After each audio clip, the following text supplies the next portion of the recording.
जय श्री राम। प्रणाम श्रोतागण। सत्य सनातन की जय। रामचरितमानस अयोध्या कांड चौपाई 11 हम प्रारंभ करने जा रहे हैं। विपत्ति हमारी बिलो की बड़ी, मातु करिए सोई आजू, रामू जाहि बन राजू तजी, होई सकल सुर काजू।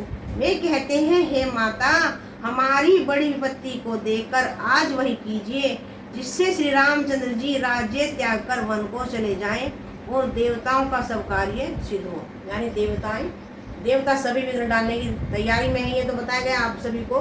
तो मैं माता सरस्वती जी के चरणों में बार बार गिरकर विनती कर रहे हैं कि हमारी यह कार्य आप ही सफल कर सकती हैं, ताकि श्री रामचंद्र जी का राज्याभिषेक ना हो।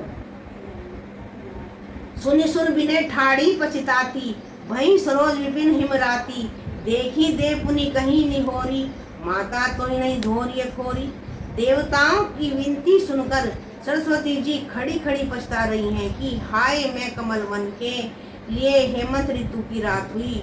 उन्हें इस प्रकार पछताते देखकर देवता फिर विनय करके कहने लगे, हे माता, इसमें आपको जरा भी दोष न लगेगा।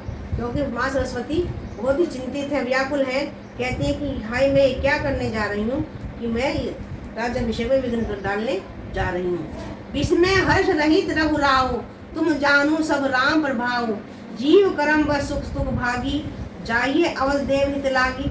श्री रघुनाथ जी विषाद और हर्ष रहित हैं। आप तो श्री राम जी के सब प्रभाव को जानती हैं।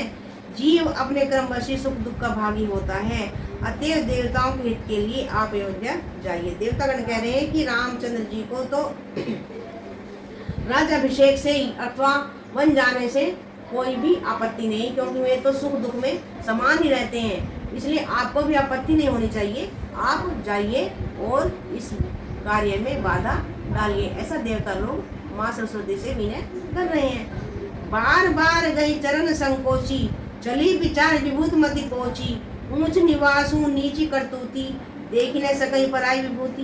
बार बार चरण पकड़कर देवताओं ने सरस्वती को संकोच में डाल दिया।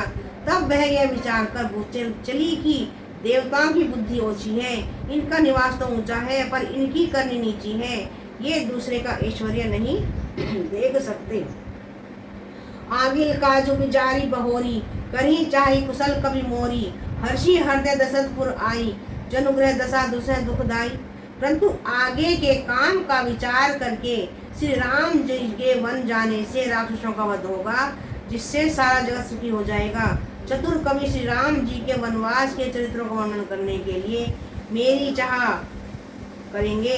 ऐसा विचार कर सरस्वती हृदय में हर्षित होकर दशरथ जी की पूरी अयोध्या में आई, मानो दूसरा दुख देने वाली कोई ग्रह दशा आई हो। फिर सरस्वती जी ने विचार किया कि यदि श्री राम जी वन को जाते हैं तो ही राक्षसों का संहार करेंगे।